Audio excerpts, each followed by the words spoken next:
నమస్కారం.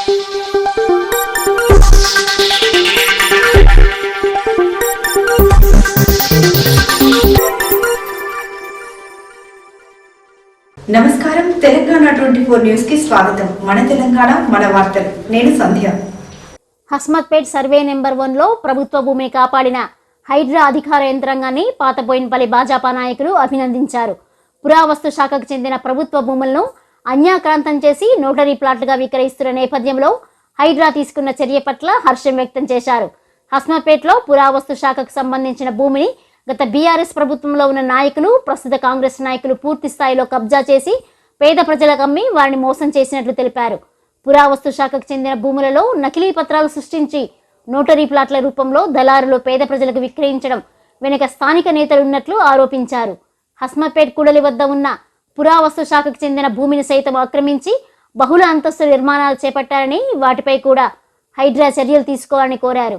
బోయిన్ చెరువుని ఆనుకొని FTL పరిధిలో ఉన్న స్థలంలో ఈ నాయకుల అండదండలతో కాలనీ వెలిసిందని ఆరోపణలు గుప్పించారు. చెరువును పూర్తి స్థాయిలో కబ్జా చేసి స్థలంలోనే లేఅవుట్ ద్వారా ప్లాట్లు విక్రయించి సొమ్ము చేసుకున్నారని, వాటిపై కూడా హైడ్రా ప్రత్యేక దృష్టి సారించాలని కోరారు. హస్మపేట్ సర్వే నెంబర్ 1లో ఇప్పటికే నిర్మాణమైన ఇళ్ల జోలికి వెళ్లవద్దని, నిర్మాణంలో ఉన్న ఇళ్లతో పాటు ఖాళీ స్థలాలను హైడ్రా స్వాధీనం చేసుకోవడాన్ని వారు స్వాగతించారు. హైడ్రా బాధితులకు అండగా ఉంటామని చెబుతున్న స్థానిక బీఆర్ఎస్ నాయకులకు వారి హయాంలోనే ప్రభుత్వ పురావస్తు శాఖకు చెందిన భూములు కబ్జాకు గురవుతుంటే కళ్ళు మూసుకొని కూర్చున్నారని ప్రశ్నించారు. ఈ కార్యక్రమంలో పప్పు పటేల్, బీజేపీ మేడ్చల్ మల్కాజ్గిరి జిల్లా కార్యదర్శి, శ్రీ ఆంజనేయ యువజన సంఘం హస్మత్పేట అధ్యక్షులు ఎం మృత్యుంజయ, కృష్ణమోహన్ జిల్లా కార్యదర్శి, రాజు గౌడ్, బీజేపీ సీనియర్ నాయకులు పి లక్ష్మణ్ గౌడ్, రఘు 119 డివిజన్ ప్రధాన కార్యదర్శి, సంతోష్ గౌడ్ 119 డివిజన్ అధ్యక్షులు, Amar Goud 11 division vice president, వైసాయి 119 division secretary, Yashwant Yadav vice president, BJP Yuva Morcha తదితరులు పాల్గొన్నారు.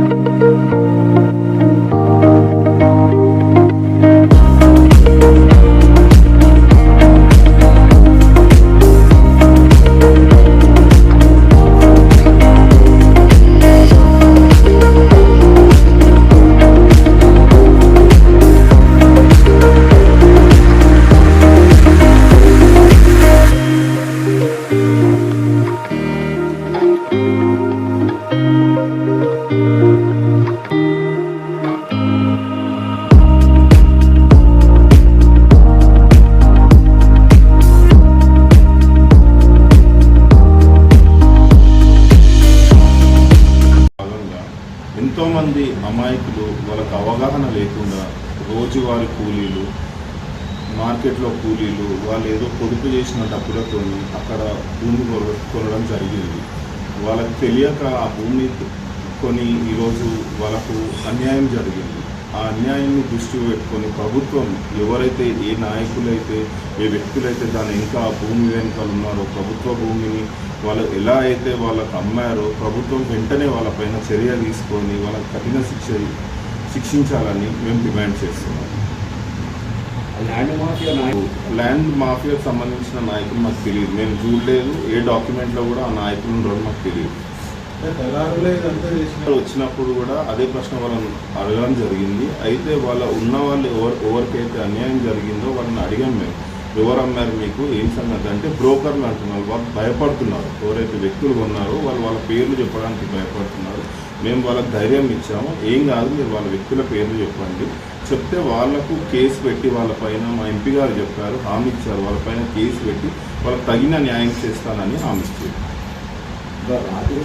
అయితే నిన్న రాత్రి ఎవరైతే బాధితుల్లో వాళ్ళని పిలిచి గత 15 సంవత్సరాల నుంచి కొనసాగుతున్న కార్పొరేటర్ గారు ఇవాళ బాధితులతో ఏమంటున్నారంటే, మీకు న్యాయం చేస్తాను, నేను మిమ్మల్ని సహాయం చేస్తున్నాను అంటున్నారు. 15 సంవత్సరాల నుంచి ఇదే కార్పొరేటర్గా చలామణి అవుతున్న వారు ఏం న్యాయం చేస్తారు? 15 సంవత్సరాల నుంచి ప్రభుత్వ భూములు కబ్జాకు గురైతున్నాయి. వాళ్ళు కళ్ళు మూసుకున్నారా, నిద్రపోతున్నారా? ఇవాళ లేచి అన్యాయం జరిగింది, కబ్జాకు గురైంది అని మాట్లాడుతున్నారు. ఏ విధంగా వాళ్ళకి న్యాయం చేస్తారు? ఇప్పుడు కొన్న వాళ్ళందరూ పేదవాళ్ళు కాదు. అంజయ్యనగర్లో కోట్ల రూపాయలు వచ్చిన దగ్గర లో వాళ్ళకు ఒక 50 గజాల స్థలం ఉంటే అంజయ్యనగర్లో దాని విలువ వచ్చేసి ఒక 50 లక్షలు 60 లక్షలు ఉంటుంది. వాళ్ళు అదే ఇక్కడ ప్రభుత్వ భూమి వీళ్ళందరూ అక్రమంగా అమ్ముకుంటున్నారు కాబట్టి వాళ్ళు తక్కువకు 20-25 వేలకు అమ్ముకోవడం వల్ల వాళ్ళకు వచ్చిన డబ్బుతో సగం డబ్బులతోని జాగా కొనుక్కొని సగం డబ్బులతోని ఇల్లు కట్టుకుందామనే ఉద్దేశంతో ఆశపడి ఈ అమాయకమైన ప్రజలు మోసపోయారు. అహ్మద్పేట్ చౌరస్తాలో అపార్ట్మెంట్ ఏదైతే కట్టిరో చిన్నతనంలో మేమందరం క్రికెట్ ఆడుకునేవాళ్ళం. అక్కడ 2 చౌకీదారులు ఉండేది. అక్కడక్కడ అది తిరిగేది. ఆ స్థలము పురాతన శాఖకు చెందింది. ఆ ఫోటో చూడండి.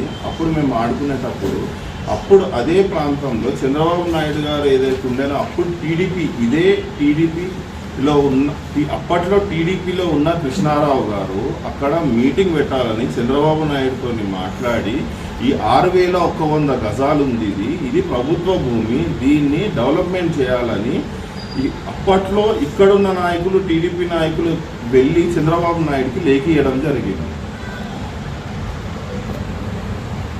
నుంచి మేము 2 సంవత్సరాల కింద కూడా మా జిల్లా అధ్యక్షుడు బీజేపీ పార్టీ తరఫు నుంచి సర్వే నెంబర్ 1కి మేము కలెక్టర్ గారు కూడా లెటర్ ఇవ్వడం జరిగింది. ఎన్నోసార్లు గవర్నమెంట్కి కంప్లైంట్ ఇవ్వడం జరిగింది. అక్రమాలు, ఈ భూ కబ్జా ఇవన్నీ జరుగుతున్నాయి సర్వే నెంబర్ 1లో అంటే ఎలాంటి చర్య తీసుకోలేదు. ఇప్పుడు ప్రజలు అక్కడ కొన్నాక ల్యాండ్ కొని బిల్డింగ్ అన్నాక హైడ్రా అనేది వచ్చి కూల్చేస్తే గత ప్రభుత్వం ఏం చేసింది? ఇప్పుడు వచ్చి వాళ్ళకి సాయం చేస్తున్నా అంటున్నారు కదా. మరి గత ప్రభుత్వం అప్పుడే పట్టించుకొని ప్రభుత్వ భూమిని కాపాడుతుంది కదా. ఇప్పుడు కోర్టులో ఈ కేసు పెండింగ్ ఉందని రిజిస్ట్రేషన్ కూడా అయిపోయాయనేది సమాచారం. అది వాస్తవం అంటారా? కోర్టులో పెండింగ్ ఉంది అని అంటున్నారు. అక్కడ ప్రైవేట్ ల్యాండా గవర్నమెంట్ ల్యాండా? ఇప్పుడు గవర్నమెంట్ ల్యాండ్ కాంది హైడ్రా వచ్చింది అంటే వాళ్ళకి పర్ఫెక్ట్ ఇన్ఫర్మేషన్ ఉంది కాబట్టి వచ్చారు కదా. ఒకవేళ ప్రైవేట్ ల్యాండ్ అంటే గవర్నమెంట్ అంతా ఈజీగా ఇది ప్రైవేట్ ల్యాండ్ పైన వచ్చి వాళ్ళ ఆధిపత్యం చెలాయించారు కదా. అలాగే ఇక్కడ అహ్మద్పేట్ అనేది గత 200 సంవత్సరాల క్రితం ఏర్పడినది. ఈ అహ్మద్పేట్ విలేజ్ బౌండరీ ఎక్కడ ఉంది, ఏంది, సరిహద్దులన్నీ ఎక్కడెక్కడ ఉన్నాయి, ఏంటి అనేది మాకు ప్రతి సరిహద్దు అహ్మద్పేట్ విలేజ్ మాకు తెలుసు. మేము కూడా ఇక్కడ నియర్ అబౌట్ ఒక 150 సంవత్సరాల నుంచి ఇక్కడే వాస్తవం. కొత్తగా వచ్చేసి మేము ఏదో ప్రెస్ మీట్ పెట్టుకొని మేము పబ్బం గడుపుకోవాలనే అవసరం మాకు లేదు. కానీ ఇక్కడ మా ప్రజలకు చాలా ఇబ్బందికరమైన వ్యవస్థ తయారైంది. అహ్మద్పేట్లో ప్రభుత్వము అహ్మద్పేట్ అంటే ఒక చిన్న చూపు చూస్తుంది. ఇక్కడ ఏంటంటే ప్రభుత్వము ఏం పని చేస్తుందో అర్థమవుతలేదు. దానికి తగ్గట్టుగా కార్పొరేటర్ కానీ ఎమ్మెల్యే కానీ ఇక ఇతర నాయకులు, పార్టీ నాయకులు, కాంగ్రెస్ పార్టీ, ఎంఐఎం వీళ్ళంతా కుమ్ముక్కు అయిపోయి అహ్మద్పేట్ మీద సంపాదించుకోవాలన్న ఉద్దేశంతో ఇక్కడ గవర్నమెంట్ జాగాలు ఏవైతే ఉన్నాయో స్థలాలు, ఇక్కడ సర్వే నెంబర్ 1 అనేది టోటల్గా 124 ఎకరాల భూమి. మాకు తెలిసినది, మేము చిన్నప్పటి నుండి ఇక్కడ ఉన్నాం కాబట్టి దీని హద్దులు తెలుసు. అక్కడ ఛత్రిగడ్డ అని ఒక ఫేమస్ ఛత్రిగడ్డ అని, ఛత్రిగడ్డ కాదు రాక్షస బొందలు. అప్పట్లో ఎన్నికటికి పురావస్తు శాఖలు ఇక్కడ ఏమైందంటే ఇక్కడ గ్రామంలో ఇల్లు కట్టుకునే వాళ్ళు ఎడ్ల బండిల మీద పోయి మట్టి తోముకొని వస్తుంటే కొన్ని పాత్రలు బయటికి వెళ్తే అప్పుడు మా గ్రామ సర్పంచ్కి వచ్చి వాళ్ళు చెప్పారు, అయ్యా ఇక్కడ మేము ఇట్లా మట్టి తోపుకుంటుంటే ఇట్లాంటి పాత్రలు వెళ్ళినాయి, ఇది ఏంటో మాకు అర్థం కాలేదు అని చెప్పి భయపడి వాళ్ళు వెనకకి వచ్చి మన గ్రామ సర్పంచ్ పెద్దలు వాళ్ళకి చెప్తే వాళ్ళంతా వెళ్ళేసి అరే ఇదేదో ఉన్నాయి పాత కాలం నాటి అని చెప్పేస్తే అప్పుడు పురావస్తు శాఖ వాళ్ళకి ఇన్ఫార్మ్ చేస్తే వాళ్ళంతా వచ్చి సెర్చ్ చేసి తవ్వుతే అన్ని రాక్షస బొందల్లాగా బొయ్యారాలు వెళ్ళినాయి, కొన్ని కుండలు వెళ్ళినాయి పాతవి. అలాంటివి తీసుకొని వాళ్ళు ఏం చేశారు, ఒక మ్యూజియం తయారు చేద్దాము అని. ఇక్కడ ఏంటంటే ఇక్కడ ఒక బంగ్లా ఉండేది, ఇన్స్పెక్షన్ బంగ్లా అని. అది ఏంది ఆర్కాలజీ డిపార్ట్మెంట్. అందులో 2 వాచ్మెన్లు ఉండే, డే అండ్ నైట్. వాళ్ళ స్థలం కాబట్టి వాచ్మెన్ పెట్టారు. ఎవ్రీ 15th ఆగస్టు 26 జనవరి రోజు వచ్చి ఫ్లాగ్ హాస్టింగ్ చేసేవాళ్ళు అఫీషియల్గా. అలా చేసిన తర్వాత కొన్ని రోజులు వాళ్ళ వాచ్మెన్లు మాకు తెలిసినప్పుడు మా ఫాదర్స్ మాకు తెలియదు, మా ఫాదర్స్ చెప్తే మాకు తెలిసింది. ఇక్కడ ఎవరైతే మా స్థానికంగా ఉన్నామో అందరూ స్కూళ్ళు బడి నడిపినది. అప్పట్లో గవర్నమెంట్ స్కూల్ లేదు ఇక్కడ. ఆ రోజుల్లో ప్రైవేట్గా బడి నడిపించేవాళ్ళు ఆ బిల్డింగ్లో. ఇందాక ఫోటో చూపించారు, పత్రికలో వచ్చింది. ఆ బిల్డింగ్లో మా ఫాదర్స్ ఇక్కడ చదువుకున్న రోజులు ఉన్నాయి అందులో. మెల్లిమెల్లిగా ఆ తర్వాత ఏమైందంటే కొద్దిగా లేడీస్కు జీవనోపాధి కావాలంటే అడుగు ఏంటంటే దారం వడకడానికి అలాంటి ట్రైనింగ్ కూడా ఇచ్చారు అందులోనే, శిక్షణ కేంద్రంగా ఇచ్చారు. ఇది మా పెద్దలు చెప్పిన మాట కాబట్టి మేము గుర్తుపెట్టుకొని ఈరోజు మీకు చెప్పగలం. అలాగే చెరువు మొత్తం 68 ఎకరాల భూమిని మంచినీటి భూమిగా ఉండే చెరువుగా ఉండే ఆ చెరువు అగ్రికల్చర్ ల్యాండ్కు నీళ్లు వాడేవాళ్ళము. దాని తర్వాత మెల్లిమెల్లిగా కాలనీస్ డెవలప్ అవుతుంటే మురికి నీళ్ళగా మారుతున్నారు. అలాంటి ఈ సర్వే నెంబర్ 1 టోటల్గా కంచా, ఇది ప్రైవేటు ల్యాండ్ కాదు, కంచా ఈజ్ పురంబోగు. ఆ పురంబోగు జాగాలలో ఈ 28 ఎకరాల లోపల ఆర్కాలజీ డిపార్ట్మెంట్కు పొజిషన్ ఉంది. ఆ 28 ఎకరాల పొజిషన్లో ఈ ఛత్రి అనేది అది టిన్ షీట్, అక్కడ ఒక కేవ్ ఉంది గుహలాగా. అయితే అది పాడైపోగలేదని వాళ్ళు చుట్టూ ఫెన్సింగ్ వేసేసి ఒక షెడ్ వేసి అక్కడ ఒక బోర్డు కూడా ఉన్నది, సూచనల బోర్డు కూడా పెట్టి. దాని తర్వాత ఎవరు పోయినా అక్కడ వాచ్మెన్ ఉంటే మట్టి తోడుతుంటే వాడిని పట్టుకొని పెనాల్టీ వేసి చేసేవాళ్ళు. మరి అన్ని సంవత్సరాల నుంచి వస్తున్నది పురావస్తు శాఖ వాళ్ళది. మరి ఇప్పుడు ప్రైవేట్ భూమి ఎట్లా అవుతుంది? ప్రైవేటు కబ్జాదారులు పోయి వానికేం రైతుంది కబ్జా వాళ్ళు చేసి వాళ్ళకి అమ్మడానికి? కొనడానికి వీళ్ళెవరు, అమ్మడానికి వాళ్ళెవరు? మీ దగ్గర ఇప్పుడు ఇంతకుముందు పైగా ల్యాండ్ అని అంటున్నారు. పైగా ల్యాండ్ ఎన్ని ఎకరాలు ఉంది అస్మత్పేటలో? పైగా ల్యాండ్ ఉన్నప్పుడు పైగా ల్యాండ్ వాళ్ళు 1955లో ఇనాం అబాలిష్ అయిపోయింది. ఇనాం అబాలిష్ అయిన తర్వాత భూమి ఎవరిది? భూమి గవర్నమెంట్ ఇదే కదా. మరి అబాలిషన్ అయిన తర్వాత భూమి గవర్నమెంట్ అయినాక మళ్ళీ పైగా ఎట్లా వస్తుంది ఇక్కడికి? ఇలాంటి కొన్ని విషయాలన్నీ కొందరికి తెలుసో తెలియకున్నో ఏదో ఇక్కడ ఏమిటంటే మిడిమిడి గ్రాండంగా ఎంఆర్ఓలు కూడా ఇలా కుమ్ముకై ఉన్నారు. ఎంఆర్ఓ ఉన్నారు. ఏం చేస్తారు ఎంఆర్ఓలు? బోర్డు పెట్టారు రీసెంట్లీగా, మీకు తెలుసు అందరికీ. బోర్డు పెట్టిన తర్వాత తెల్లారే బోర్డు ఎట్లా పోతుంది? మీరు దాని మీద ఏం చర్య తీసుకున్నారు? బోర్డు పెట్టిన తర్వాత, బోర్డు తీసేసిన తర్వాత మీరు అక్కడ ఉన్న కబ్జాదారులు అన్నీ అమ్ముతున్నారు చేస్తున్నప్పుడు మీరు ఎందుకు యాక్షన్ తీసుకోలేదు? ఇప్పుడు ఈరోజు బాధితులు బాధపడుతున్నారు, మా పైసలని ఇది చేసామని చెప్తున్నారే. మరి బోర్డు పెట్టిన రోజు బోర్డు మీద మీరు ఎందుకు యాక్షన్ తీసుకోలేదు?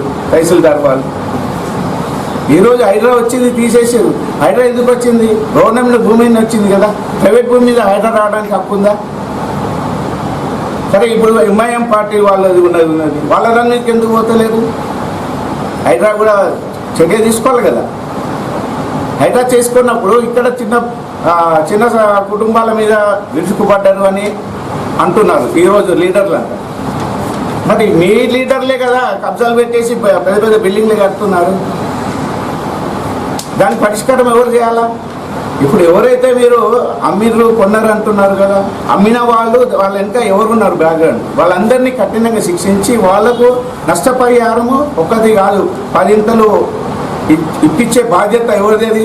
ప్రభుత్వాన్ని. ఇనాం అనేది మొత్తం ఏ ఇనాం ఉన్నా కూడా అబాలిష్ అయింది సార్ 1955లో. నిజాం పీరియడ్లో కొందరికి ఆకుపోక కింది ఖర్చులకు ఇచ్చాడు, కొందరికి ఇప్పుడు సాకలి, మంగలి, కుమ్మరి వీళ్ళందరూ ఉన్నారు, వాళ్ళకు అలాంటి వాళ్ళకు కూడా ఇనాం ఇచ్చారు. వాళ్ళు ఏం చేశారు? వాళ్ళు సాగుబడి చేసుకుంటూ ఏదో బతికిరు, అది పంట వచ్చింది బతికిరు చేసుకున్నారు. కొద్ది రోజుల తర్వాత ఇక్కడ చుట్టుముట్టు ఇల్లు అయిపోయిన తర్వాత వాళ్ళు ఇనాం అమ్ముకున్నారు. చౌతాల ఇనాం అంటారు దాన్ని. ఆ చౌతాల ఇనాంని వాళ్ళు అమ్ముకోవచ్చు. ఎందుకంటే ఇప్పుడు వ్యవసాయం లేదు, బతుకుదేరు లేదు. నవాబులు వాళ్ళ దగ్గర సేవకులకు ఆకుపోక కింద ఇచ్చారు అనేది మీరు చెప్పారు క్లాసిఫికేషన్. నవాబుల వారసులే మాది అని CS 39 వస్తున్నారు. నవాబు వారసులు ఎంతమంది అండి? నవాబు వారసులు ఎంతమంది? వాళ్ళు అడుగుతున్నారు, మాది అని అంటున్నారు. అలాంటి వాళ్ళు వాస్తవమేనా? వాళ్ళు నిజంగా వారసులేనా? వాళ్ళది ఎక్కడ ఉంది వారసులు అని? నీకు రైటింగ్ ఎక్కడుంది? రైటింగ్ లో ఉందా వారసులు అని? ఓవర్సీ ఎక్కడ ఉంది? ఎవరికి ఇవ్వలేదు ఓవర్సీ? ఎవరికి ఇచ్చారు ఓవర్సీ? నవాబులకు ఇవ్వలేదు ఓవర్సీ. నవాబులు రాజ్యం వెళ్ళినాక ఓవర్సీ ఆయనకి ఎందుకు ఇస్తారండి? మీ భూమి అన్నప్పుడు నువ్వు ఒరిజినల్గా నువ్వని ఎట్లా తెలుస్తుంది? నువ్వు ప్రూవ్ చేసుకోవాలి కదా. మీరు కొట్లాడుతున్నారు అంటారు కదా, కోర్టు ఇంకోటి డైరెక్షన్ ఉంది, మీకు తెలుసో లేదో. హైకోర్టులో వీళ్ళు ఒక ఫ్యామిలీ నుంచి ఒక కమిషనర్ని అపాయింట్ చేసుకోరు, ఎంఏ భార్య అని అడ్వకేట్. వీళ్ళు ఎంత కొట్లాడుకుంటారు, ఫ్యామిలీని అంతా మీరు చేసి ఆ భూములు ఎక్కడెక్కడ ఉన్నాయని సర్వే చేయించేసి డిమార్కేషన్ చేసి వీళ్ళకి పంచమని చెప్పిండు. కానీ ఆయన ఏం చేసిండు, పంచలే. వాళ్ళ దగ్గర 10,000, వీళ్ళ దగ్గర 10,000 తీసుకొని ఆయనకి ఒక ఎకరా, ఇంటికి ఒక ఎకరా రాపించుకొని అలవాటు పడిపోయిండు. భారీ ఇప్పుడు లేడు, ఆయన చనిపోయాడు. చెరువు పక్కకు ఉన్నది FTL ఎవరు కూడా కన్స్ట్రక్షన్ చేయకూడదు అని రూల్ వచ్చింది కదా. ఆ రూల్ని ఎవరు పాటిస్తారు మరి? ఇప్పుడు తహసీల్దార్ చూడాలనా, లేకుంటే RNB చూడాలనా, లేకుంటే రైతులు చూస్తారా, లేకుంటే CM గారు చూస్తారా?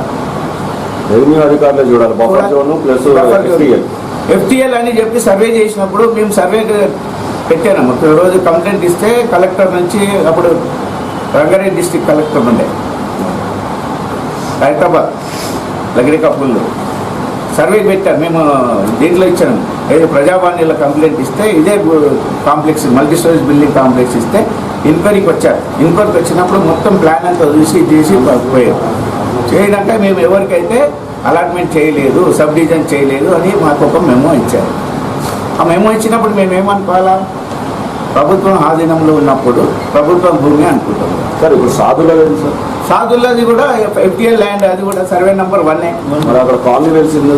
అదే కాలనీ వెలిసింది అంటే మళ్ళీ ఇప్పుడు అదే చెప్తున్నా, ఇక్కడ ఉన్న లోకల్ లీడర్లు పొల్యూటెడ్ అయ్యి survey number by 1, by 2, by 3 వేసుకుంటా వెళ్ళి చేస్తున్నారు. by 1, by 2 ఎక్కడ పోటీ అయింది, రెవెన్యూ రికార్డ్ ప్రకారంగా పోటీ కాలేదు. పోటీ కావాలన్నప్పుడు మీరు RDO లెవెల్లో కావాలా. సుప్రీంకోర్టు డైరెక్షన్ ఉంది, ఎవరైనా మీ భూమి నీది అని చెప్తే ఇక్కడ ల్యాండ్ వాళ్ళు కట్టి మాకు కోర్టుకు సబ్మిట్ చేయండి అని చెప్పి కోర్టు డైరెక్షన్ ఉంది సుప్రీంకోర్టు. మరి ఏం చేస్తుంది హైకోర్టు, ఏం చేస్తున్నారు అధికారులు, ఏం చేస్తున్నారు ప్రభుత్వం, ఏం చేస్తుంది? రేవంత్ రెడ్డి గారికి తెలియదా? ముఖ్యమంత్రిగా ఉన్నాడు, పదవిలో ఉండి పని చేస్తున్నారు కదా. సర్వే నెంబర్ 15 పక్కన 1 ఉన్నది, FTLలో ఉంది, అది కూడా కబ్జాలో ఉంది. అది కూడా కబ్జా అయింది. సర్వే నెంబర్ 15 పక్కనే, సాధువుల పక్కన. మనం ఇక్కడ చూసిన మీరు అందరు కూడా తెలుసు, మనకి ఈ టోటల్ ఏదైతే సర్వే నెంబర్ 1 ఉందో ఇది మొత్తం 108 ఎకరాలు ఉంది. ఈ 108 ఎకరాల్లో మన దగ్గర ఉన్నది ఏదైతే ఆర్కియాలజీ డిపార్ట్మెంట్ ల్యాండ్ ఉందో అది మొత్తం 28 acres. ఇది అందరూ తెలిసిన విషయమే. మీరు అందరూ కూడా చాలాసార్లు దీని మీద చాలా విషయాల్లో కథనాలు కూడా రాసిర్రు. కాబట్టి అది మొత్తం 28 acres మొత్తం కూడా మన ఆర్కియాలజీ డిపార్ట్మెంట్ చెందిన ల్యాండే. ఛత్రిగడ్డ మనకు అక్కడ సాక్ష్యం ఉంది. తర్వాత మనకు అక్కడ ఎన్నో ఇది కూడా ఉండే, ఆ రాక్షస ఇటువంటి ఎన్నో ఉండే కదా అక్కడ, అటువంటి చాలా ఉండే అక్కడ. సో ఇది ఖచ్చితంగా గవర్నమెంట్ భూమే. ఎవరైతే అక్కడ వచ్చి నివాసితులు ఉండరో వాళ్ళందరినీ కూడా లోకల్ లీడర్లు అందరూ, ఇవన్నీ ముసుగుల గుద్దులాట లోకల్ లీడర్లు అందరూ వీళ్ళందరినీ కూడా మోసం చేసి, ఇప్పుడు వీళ్ళంతా ఎవరైతే ఉండరో వాళ్ళంతా మార్కెట్ వాళ్ళు తీసుకున్నారు అక్కడ మ్యాక్సిమం. ఆ మార్కెట్ వాళ్ళు కూడా తీసుకోవడానికి కారణం ఏంటంటే అక్కడ కొద్దిమంది ఆల్రెడీ వీళ్ళతోటి మార్కెట్ వాళ్ళు కుమ్మక్క అయ్యేసి అక్కడ వాళ్ళని బలి చేసారు ఇక్కడ తీసుకొచ్చి. ఇంకోటి వాళ్ళందరూ కూడా ఏంటంటే గరీబోళ్ళు కాదు, గరీబోళ్ళు అయిన వాళ్ళు అయితే 3 అంతస్తులు వేసి స్లాబ్ వేయరు, అవునా కదా. ఈ విషయం కూడా మనం అందరం గమనించాలి. అదొకటి. అట్లనే ఈ బస్ స్టాప్లో ఇప్పుడు మన అన్న పప్పుపై చెప్పినట్టు బస్ స్టాప్లో కూడా 6,000 గదాలు, అది కూడా మనం ఇంతకుముందు ఆపని ప్రయత్నం చేసాం చాలా, కానీ లోకల్ లీడర్ అందరూ కూడా కుమ్మక్కైపోయి ఎక్కడికక్కడ తినేసిరు, దాన్ని వదిలేసారు. అసలు లోకల్గా లీడర్లు అంటే ఏం చేయాలన్నా, లోకల్ లీడర్లు అంటే లోకల్ డెవలప్మెంట్ కోసం ఆలోచించాలి. మన ఎవరైతే నెక్స్ట్ యువత ఉందో, ఫ్యూచర్ బ్యాచ్ ఉందో వాళ్ళ అభివృద్ధి కోసం ఆలోచించాలి. ఇక్కడ ఎవరికి అటువంటి ఆలోచన లేదన్నా, ఎంత వస్తే అంత బుక్కేయాలి, మొత్తం భూ బకాసులు తయారయ్యాడు. మనకు గ్రౌండ్ లేదన్నా. ఇప్పుడు ఏ లీడర్ కూడా ఒక గ్రౌండ్ కోసం ఎక్కడైనా మాట్లాడాలి. ఈడ బస్ స్టాండ్లో ఇదంతా కబ్జా చేసి ఆడికి పోయి కబ్జా స్టార్ట్ చేసి ఈడ లేదని చెప్పేసి ముస్లిం సోదరులు అడిగితే ఇక్కడ మేము నమాజ్ చదువుకుంటుండే అని చెప్పేసి అడిగితే అక్కడ పోయి 2,500 గదాలు ఇచ్చినారు. తెలుసు కదా ఈ విషయం మీకు అందరికీ, అది అక్కడ నుంచి మొదలైంది. ఇవి న్యూస్ అప్డేట్స్. మరిన్ని అప్డేట్స్ కోసం చూస్తూనే ఉండండి తెలంగాణ 24 న్యూస్.